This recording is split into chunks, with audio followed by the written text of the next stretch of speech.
Welcome back to another episode of Just Putting Around. I'm your host, Reese. Now buckle up, because today we're diving deep into one of the most storied titles in professional wrestling history, the WWE InterContinental Championship. Now, this isn't just some mid-card belt sitting quietly in the background. Nah, this belt was produced legends, shaped careers, and outlasted whole eras of wrestling. So grab your steel chair and maybe a protein shake, because we're going way back to where it all started. Picture it, 1979, bell bottoms, disco, and the World Wrestling Federation still trying to build an identity. On September 1st, WWF introduces a new title, the Intercontinental Heavyweight Championship. Now, the official kayfabe story? It's a beauty. Pat Patterson, who was the North American Heavyweight Champion, supposedly flew down to Rio de Janeiro, entered a massive tournament, and unified that belt with a mysterious South American title. And boom, the first Intercontinental Champion. Except, the tournament never actually happened. Total fabrication. Wrestling history is full of tall tales, but this one, it's a classic. The Intercontinental name was a smart move though. It gave the title an air of global prestige. North meets South America, and eventually worldwide. Basically, it made the mid-card feel like the main event's little brother, destined to grow up and take over one day. In the early days, the IC title lived in a single brand world, just WWF. But as wrestling evolved, so did the belt's place. After the 2002 brand split, it bounced around like a superstar on draft night, mostly landing on Raw, but occasionally visiting SmackDown. Fast forward to today, 2025, and it's right back where it started, proudly wrapping Monday Night Raw. And over the years, the belt got itself some glow-ups. The plates changed, the continent shifted, the straps went from classic black leather to modern NATO-style redesign. Basically, the IC title's been through more makeovers than Chris Jericho's gimmicks. Now, here's where it gets juicy. The Intercontinental Championship has always been the workhorse title. It's the proving ground, the let's see if you can really hang belt. You win this, and suddenly your name starts showing up in those future world champion conversations. Bret Hart, Shawn Michaels, The Rock, Stone Cold all came through the IC ranks before taking over the wrestling world. And because it's been around since 1979, it's one of WWE's oldest active championships. Older than the Universal title, the US title in its WWE form, and way older than half the roster. Alright, let's throw down some numbers. The first champion was Pat Patterson in 1979. Chris Jericho currently has the most reigns with a whopping 9 reigns. The longest reign belongs to Gunther at 666 days. Yep, 666, number of the beast and the number of pure dominance. The shortest reign is around 14 minutes, depending on who you ask. As of right now, there has been 188 reigns shared among 92 different champions. That's nearly a half a century of history. Now let's talk moments, because the IC title has delivered some absolute classics. The first time it was defended outside of North America was in Italy in 1989. Proof that Intercontinental wasn't just a marketing word. The 80s and 90s, that's when it became a fan favourite. Ladder matches, 5-star feuds, and wrestlers treating the belt like gold. The 2001-2002 era was messy but fun.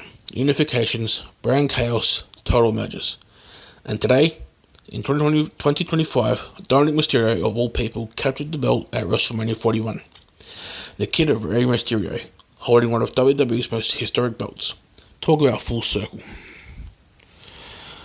Collectors and old school fans love this part. the belt's looks. The IC belt's look has evolved constantly, from simple golden plates to intricate world maps showing all continents.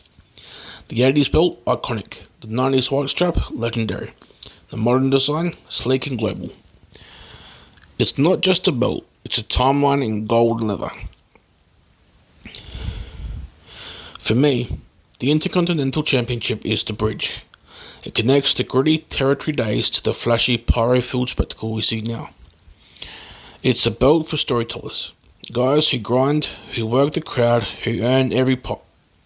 And the content creator like me, this belt is gold. Think of it like a dynasty. Every champion adds a new chapter. You can trace wrestling's evolution through this one title.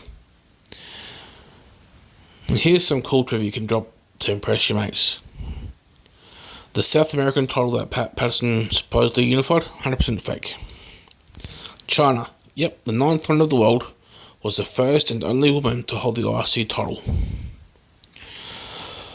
The belt's been defended all over the world, Japan, Europe, Africa, not just the Americas. Gunther's reign lasting 666 days might just be the most dominant mid-card run ever. And the belt's been around so long, it's practically a rite of passage. You earn this one. So where's the IC title today? It's still shining bright and raw, and Dominic Mysterio is the current champ after winning it at WrestleMania 41 in a fatal 4-way. He's carrying the torch for the new generation. Whether you love him, hate him, or just boo him for being a brat, the belt's in good hands story-wise. Now, if you want to see the IC title in action, here are 10 absolute classics that you've got to check out. Or at least show your mates if you want to convince them to become a wrestling fan. Number 1, and this is my all-time favourite match, is Ricky Steamboat versus Randy Savage from WrestleMania 3. The match that made the IC title matter. It was pure perfection. Next, we got Shawn Michaels versus Razor Ramon in the classic ladder match from WrestleMania 10. The first big ladder match on the grandest stage. Then we got Bret Hart versus British Bulldog from SummerSlam 1992. Wembley Stadium, UK crowd losing their absolute minds. Then you got Chris Jericho versus Chris Benoit from the Royal Rumble 2001. This was a technical masterpiece. Then you got Randy Orton versus Cactus Jack in a hardcore match from Backlash 2004. Hardcore chaos and the IC title style. Then you got Rey Mysterio versus Chris Jericho from the Bash 2009. This was a mask versus title match, which Rey Mysterio would go on to win in such unique storytelling. Then you got AJ Styles versus Daniel Bryan from SmackDown 2020 in Pandemic Era Brilliance. Then you got Gunther versus Sheamus versus Drew McIntyre from WrestleMania 39, a modern day brawl for the ages. Next up, you got Gunther versus Sami Zayn from WrestleMania 40. The title's prestige hitting new heights. Then you got Dominic Mysterio's win from WrestleMania 41 because, well, history keeps rolling on. And if you want some hidden gems, check out Morrison vs. Mysterio from 2009, The Miz's 2016 Fatal 4-Way Extreme Rules, or old school bouts from Kurt Hennig or Goldust. Those are wrestling gold mines hiding in plain sight. So yeah, the Intercontinental Championship isn't just a belt, it's a legacy, a rite of passage, a proving ground where the greats are made. From Pat Patterson's fictional Rio tournament to Gunther's record-breaking dominance, this title tells the story of wrestling's evolution, one reign at a time. And if you like me, you can't help but respect the grind, because everyone who's ever held that gold earned it. Alright legends, that's it for today's episode of Just Putting Around. If you enjoyed this trip down wrestling memory lane, hit that follow button, share with your fellow fans, and tell me your favourite IC title match of all time. and keep coming back for more content.